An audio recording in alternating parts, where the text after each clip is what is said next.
Hi, I'm Paulette Bell.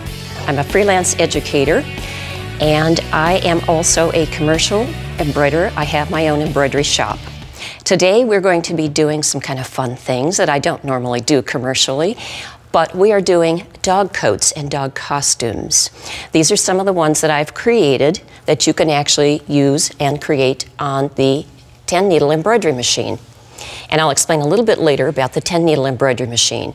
This is a dog coat that actually first started me in the process, and it was a lot of fun to do. It's a recycled sweater, and I made good use of the hem on the sweater and everything. So that's how I got started with this. And it is made from a circle pattern, and then I fold the top back and I did all the decoration on this on the 10-needle machine. I have some other coats down here that are also done on the machine. I switched from the boiled wool coats or the felted coats to fleece because they're a little bit easier for this project. And this project is actually done totally in the hoop on the 10-needle machine. There is no stitching on a flatbed sewing and embroidery machine or a sewing machine. So that's how I did all these things. And today what I'm going to do is actually show you how I did these dog coats and how I came up with the whole process. What I did is I decided that I wanted to start with a large circle. And I took a tape measure, and I'll take my demo doggy here and just snap his coat off quickly, because I used these little snaps like this. They look like suspender snaps, okay, or suspenders. And those are readily available at your fabric stores. So this is my dog. I measured him in his widest width around his tummy, and I knew it was about 14 inches. So what I did is then measured from his base of his neck to his tail and got a length. Now, since I'm using the suspender clips on this little creature, I decided that that was going to take up part of my circle. So I reduced my circle in size so it is a 12-inch circle.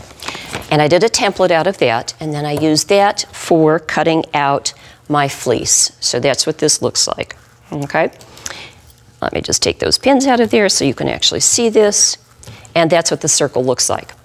I took this circle, and judging by the length of my dog's tail there, or his back, I folded that down. Oops, it's a little sticky.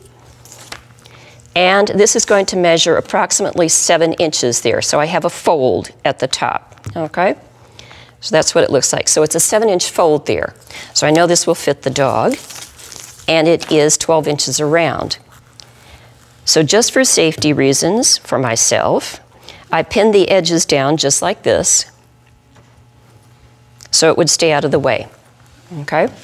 I have a pre-hooped piece of adhesive back stabilizer that I put in, and I scored it and took off the top piece. And when I was doing that at home for this project, I hooped it upside down, okay, is what I did. So I had to unhoop it and hoop it with the shiny side up. That was my little issue there that I just got a little sidetracked on. What I'm doing right now is I wanted to find the center of that folded circle. I opened it up, and I'm going to match that with the notch on the top of my hoop right there. So it's very, very close. So this is, in a sense, hoopless embroidery. I didn't say hopeless, I meant hoopless, okay? So it's all set. So this is what it's actually going to look like when I put it on the machine. And you can see where my pin matches here, so I know I'm sort of halfway in between, okay? Now, on the machine itself, I have preloaded a design that I created on the machine. Okay, and what I mean by that is I used some designs that are on there which are frames. So I have a piece that I will show you now. This is the placement stitch for where my applique is going to go, okay? We are going to go over to the embroidery machine now because my placement stitch has already been stitched. And I'm also going to show you something on the machine that is, you can see here where my design has stitched and where it has stopped. I have 3 colors in this design, but I programmed it ahead of time to do a stop at the 2nd color because I want to place my applique piece on the stitched placement line. For right now, I'm going to push this button in the corner and feed the hoop out so you can actually see what happens here. That allows me to place this in place on the machine. Now, all these steps that I'm doing here on this one, I'm a commercial embroiderer, so I use this machine, but you can do all these things on your regular embroidery machines. Like if you have a single needle machine, it would just be done a little bit differently with a different programming of your steps. So now I've pressed that down with my hands here because I have that spray adhesive on it, and it should stay in place.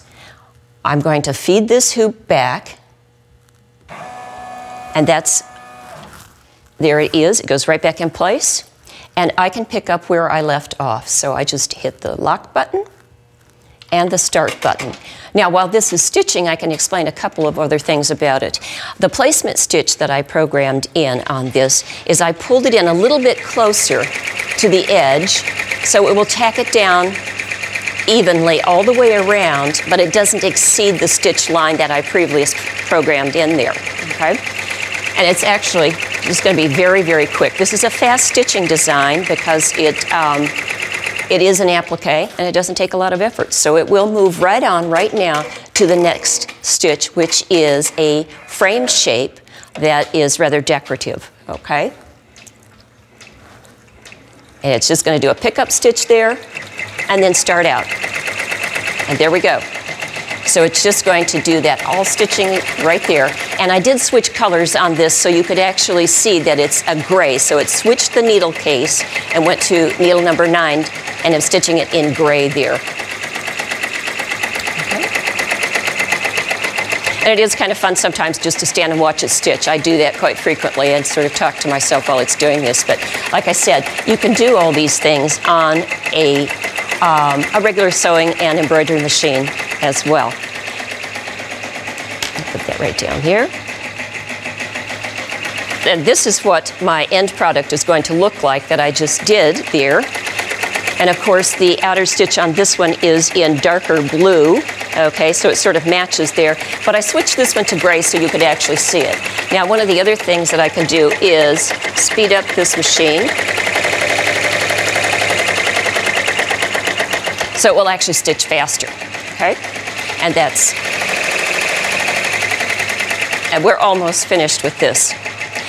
An afterthought when I did this was I actually monogrammed some of the other ones. You could do that if you have extra software or you have a software package that you normally use. You can add a monogram on it or anything you like in that little circle right there, and have fun with it. And your dog feels a little more personalized with his monogram on his coat, right? In the meantime, while that's stitching, I'm going to show you a couple of other things. I use the clips on a lot of my coats to hold that shut. So what I did is, on this particular one, I did need a home sewing machine to make a little tube that I could slide over the clip and cover it, so it gives it a nice little additional piece. And what I also did is I cut the fleece so it is sort of ruffly and frilly. And I did the same thing on this one using the cuff off of a sweater and did the same thing and made it a little more personalized for your dog. On the side of this one, I also used some of the fonts and I used their asterisks, and I tacked that down so this would stay in place, thinking that I would like to hold that whole little coat in place. And on this one, I also added an extra step where I put another fleece on top. So you have lots of options when you use these things. Okay? And it's finished. So all I have to do from here is take my pins out, pull this off. And one of my tips that I learned because I was doing so many of these at home is I learned to get a pair of scissors, trim this all out, take this off, and put a new piece of sticky on the back, because then I didn't have to waste so much of the sticky. So that, in a nutshell, is how you can personalize your dog coat for your favorite pet.